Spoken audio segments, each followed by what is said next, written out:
Miley selalu mengimpikan memiliki iPhone 16 Pro Max, tetapi sebagai seorang pengguna yang berhati-hati dalam berbelanja, dia tidak mahu terbeban dengan kewangan hanya untuk membeli telefon baharu. Dia membandingkan pelan pembayaran ansuran dan kadar faedah dari pelbagai platform e-dagang dan mendapati kebanyakan mengenakan faedah yang tinggi, membuatkannya ragu-ragu. Sehinggalah suatu hari, dia mendengar daripada seorang kawan tentang pelan ansuran Yes yang bukan sahaja bebas faedah, malah menawarkan diskaun untuk telefon.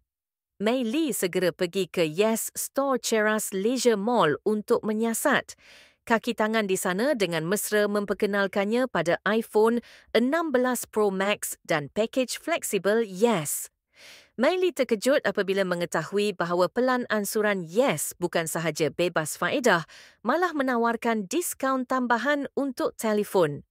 Ditambah pula dengan pakej Yes yang murah, kos keseluruhan untuk memiliki telefon idamannya menjadi lebih rendah.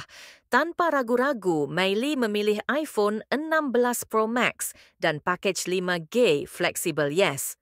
Dia berkata dengan gembira, "Saya tidak pernah menyangka boleh memiliki iPhone 16 Pro Max dengan harga yang begitu berpatutan." Pelan ansuran Yes yang bebas faedah dan diskaun telefon telah menjimatkan banyak wang saya.